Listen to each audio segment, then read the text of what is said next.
পার্বতীর আসল রূপ দেখে চমকে গেল নতুন। হ্যাঁ বন্ধুরা, এমনটাই দেখা যাবে। তাই সম্পূর্ণ জানতে ভিডিওটিতে লাইক দিয়ে চ্যানেলটি সাবস্ক্রাইব করে দেখতে থাকুন। গল্পের শুরুতে দেখা যাবে পার্বতী ওর বাবা মাকে বলে, তোমরা শত খুঁজেও এরকম ভালো বর কোথাও খুঁজে পেতে বলো তো? তখন ঠাকুরমশাই বলে, না রে মা, তুই একদম ঠিক কথা বলেছিস। আমরা যতই তোর জন্য খুঁজতাম না কেন, এত ভালো বর আমরা কোথাও পেতাম না। আসলে এই বাড়িতে সারাটা জীবন কাটিয়ে দিয়েছি, এই বাড়ির সেবা করেছি, তারই আজকে প্রতিদান পেলাম। প্রতিদান। তোমরা খুব ভালো থাকবে, ভালো থাকবে তোমরা। তারপরে দেখা যাবে ঠাকুরমশাই সবাইকে বলে, আচ্ছা বাবা, এবার তোমরা কিছু মুখে দাও, খাবার খেয়ে নাও। নতুন, তুমিও খাবার খেয়ে নাও, তারপরেই একটু শান্তি পাবে। তখনই নতুন বলে, না, আমি কিচ্ছু খাবো না। তখন স্বর্গজিৎ বলে, এ কি নতুন, তুই কি না খেয়ে থাকবি নাকি? তখনই অনন্যা বলে, হ্যাঁ নতুন, একটু পরে তো তোমাদের বাসর রাত জাগতে হবে। সারা রাত বাসর রাত জাগবো তো আমরা। আর তুমি কিছু খাবে না বললে কেন? কেন খাবে না বলো তো? আমার দেবর বিয়ে করেছে, আর আমরা বাসর জাগবো না? তখনই নতুন রেগে যায় আর বলে, বৌদি ভাই। তখনই অনন্যা বলে, এরকম করে রাগ করছো কেন? আর তাছাড়া আমার আমার যা পেয়েছি আমি, এতদিন তো এটাই চেয়েছিলাম। রুটু মরে যাওয়ার পরে আমি তো একা হয়ে গেছি। যাক, এবার আমার একটা সঙ্গী পেয়ে গেছি। এবার আমার আর কি লাগে বলো তো? তুমি এরকম করছো কেন? সবকিছু যখন হয়েই গেছে, তোমাদের যখন বিয়েটা হয়ে গেছে, তখন তো এই সবকিছু আমাদের পালন করতে হবে, তাই না? তখন নতুন তাকিয়ে থাকে। তখন রেশমি বলে, কেন নতুন দা, তুমি কেন বাসর জাগতে চাইছো না বলো তো? তুমি কি সরাসরি বউয়ের সঙ্গে? তখন এই কথা শুনে নতুন প্রচন্ড ভাবে অপমানিত হয়, আর কিছুই বলে না। তখনই প্রসূন রেশমিকে বলে, রেশমি, এদিকে এসো। তোমার কি কোনো কোনো জ্ঞান নেই? কোথায় কি কথা বলতে হয় সেটাও তুমি বোঝো না, তাই না? তখন রেশমি বলে, কেন, আমি ভুল কি বললাম? আসলে বিয়েটা তো হয়েছে, তাই না? যেভাবে হোক, বিয়েটা যখন হয়েছে, সিঁদুরের সিঁদুরের দাম তো দিতেই হবে। এসব নিয়মগুলো তো পালন করতেই হবে। এখানে আমি খারাপ কি বলেছি বলো তো? তখন প্রসূন বলে, একদম চুপ, একটা কথাও তুমি বলবে না, তোমার মুখটা বন্ধ করে রাখবে। তারপরে দেখা যাবে রেশমি দাঁড়িয়ে থাকে। ওইদিকে কুর্চি কমলিনীকে বলে, বড়ি ভাই, এদিকে তো সব মিটিং আছে, চলো আমরা ওই দিকটাতে যাই। এদিকটাতে তো কোনো কাজ নেই। তখন কমলিনী বলে, কেন দিদি ভাই, এদিকে সবাই আছে, থাকো না, ভালো লাগবে। তখনই দেখা যাবে ঠাকুর মশাই বলে, আচ্ছা পার্বতী মা, তুই সবাইকে প্রণাম করেছিস? গুরুজনদের কাছ থেকে আশীর্বাদ নিয়ে নে মা। তখন পার্বতী বলে, হ্যাঁ বাবা, আমি তো ভুলেই গিয়েছিলাম। আমি তো কাউকে প্রণামই করিনি। দাঁড়াও, আমি বরং সবাইকে প্রণাম করছি। তখন ঠাকুরমশাই বলে, হ্যাঁ মা, যারা যারা তোর গুরুজন আছে, সবাইকে সবাইকে তুই প্রণাম কর। স্বর্গজিৎ, তোর বড় যা, সবাইকে সবাইকে প্রণাম করে নে মা। তারপরে দেখা যাবে পার্বতী পার্বতী প্রথমে ওর বাবার পা ধরে প্রণাম করে। তখন ওর বাবা বলে, সুখে থাকো মা, সুখে থাকো। তারপর দেখা যাবে স্বর্গজিৎ স্বর্গজিৎকে প্রণাম করে পার্বতী। তখন স্বর্গজিৎও ওকে আশীর্বাদ করে। ওইদিকে অনন্যাকে প্রণাম করতে যায়।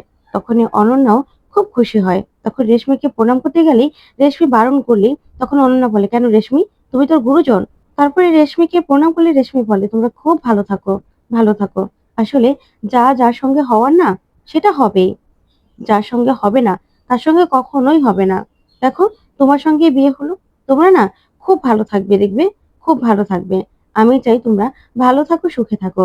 তারপরে দেখা যাবে প্রসূনকে প্রণাম করতে গেলেই প্রসূন প্রণাম করতে দেয় না, আর বলে, না, প্রণাম করতে হবে না, নমস্কার দিলে হবে। তারপরে কমলিনীকে প্রণাম করতে গেলেই কমলিনী বলে, না ভাই, আমাকে প্রণাম করতে হবে না। তখন পার্বতী বলে, কেন, আপনি তো আমার গুরুজন, তাহলে প্রণাম করতে হবে না কেন? তখন কমলিনী বলে, আমি তো তোমার প্রণামের যোগ্য নই। আসলে তোমরা ভালো থাকো। আমি না মন থেকে সেটাই চাই, তোমরা খুব ভালো থাকো। তুমি নতুন ঠাকুরপোকে খুব ভালো রেখো ভাই, আমি শুধু এটাই চাই। তখন নতুন প্রচন্ড রেগে যায় আর কমলিনীকে বলে, কমলিনী, তোমার সঙ্গে আলাদা করে আমার একটু কথা আছে। তখন কমলিনী বলে, কেন নতুন ঠাকুরপো, আমার সঙ্গে তোমার কি কথা থাকতে পারে বলো তো? আমার সঙ্গে তো তোমার কোনো কথা থাকতে পারে না। এখন শুধুমাত্র যাকে তুমি নতুন জীবনে এনেছো, তার সঙ্গেই তোমার কথা থাকবে। তখন নতুন বলে, কমলিনী, তাই বলে তোমার সঙ্গে আমার কথা থাকতে পারে না? একটু প্লিজ চলো ওইদিকে, তুমি আমার সঙ্গে কথা বলবে। তখন কমলিনী বলে, দেখো, তুমি আমার উপর কি জোর করতে পারো সব ব্যাপারে? তুমি আমার উপর জোর করতে পারো না। এবার তোমার উপর যে জোর করার, সেই জোর করবে। তুমি প্লিজ আমাকে এসব কথাগুলো বলো না। ওইদিকে পার্বতী পার্বতী তাকিয়ে থাকে। তখন নতুন কমলিনীর কথা শুনে খুবই কষ্ট পায়। ওদিকে পার্বতী মনে মনে খুব খুশি হয়ে যায়। তারপরে দেখা যাবে ভোর হয়ে যায়। ভোর হয়ে গেলেই নতুন আর পার্বতী একটা ঘরের মধ্যে। এদিকে ঠাকুর মশাই বারবার করে ঘরের দরজা নক করছে আর বলছে, তোমরা বেরিয়ে এসো পারো মা, বেরিয়ে এসো। ওদিকে সবাই দাঁড়িয়ে অপেক্ষা করছে ওদের দুজনের জন্য। তখন মিঠিও চুপ করে দাঁড়িয়ে আছে। তখনই দেখা যাবে অনন্যা বলে, ঠাকুর মশাই, ওরা নিশ্চয়ই ওদের নিজেদের মধ্যে কথা বলছে, দাঁড়ান আমি দেখছি। তারপরে অনন্যা এসে বারবার করে দরজা নক করতে থাকে, কিন্তু নতুন আর পার্বতী কিছুতেই দরজা খোলে না। তখন অনন্যা এসে কমলিনীকে বলে, আচ্ছা কমলিনী, তুমি কি একটু দরজা নক করো না? তখন কমলিনী বলে, কেন? তোমরা তো করলে, তাহলে আমি কেন দরজা নক করতে যাব? আমি দরজা নক করলেই বা খুলবে কেন? ওদের কথা থাকতেই পারে। তখনই রেশমি বলে, হ্যাঁ তাই তো, সবই হলো সিঁদুরে জোর। সিঁদুরে জোর থাকলে না সবই সম্ভব। আসলে এতদিন তো সেই জোরটা কেউ পায়নি, তাই কথা বলছে তো।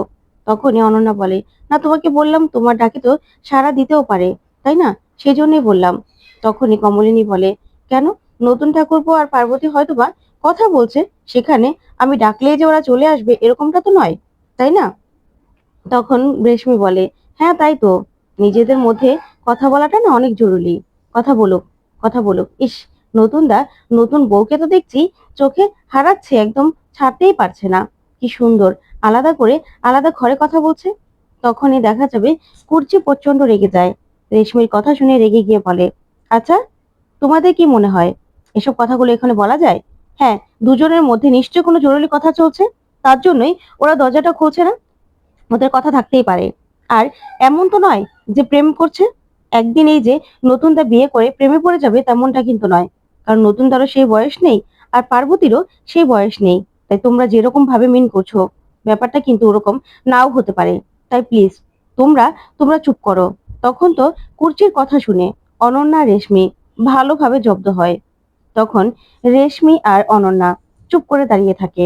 ওদিকে দেখা যাবে সবাই অপেক্ষা করছে, কিন্তু নতুন আর পার্বতী ঘরের মধ্যে। তখন নতুন দাঁড়িয়ে দাঁড়িয়ে কমলিনীর কথাগুলি ভাবতে থাকে, যে কমলিনী কেমন করে কষ্ট দিয়ে নতুনকে কথা বললো, বিশ্বাস করলো না। ওদিকে পার্বতী আসে, সে বলে, নতুন দা, তোমাকে আমি ভিতরে ডেকে এনেছি একটা কথা বলার জন্য। দেখো, আমি শুধু এইখান থেকে বেরোতে চাই, এই জায়গা থেকে বেরোতে চাই। তাই প্লিজ তোমাকে আমি ভিতরে এই কথাগুলো অনুরোধগুলো করার জন্যই ডেকে এনেছি। তুমি আমার কথাগুলো একটু শোনো। তখন নতুন বলে, দেখো পার্বতী, অনেক নাটক হয়ে গেছে, এসব নাটক না আমার আর ভালো লাগছে না। তখন পার্বতী বলে, দেখো, এসব নাটক তো নয়, কিসের নাটক? তখনই নতুন বলে, তুমি যেটা করছো না সেটা কিন্তু কিছুতেই সম্ভব নয়।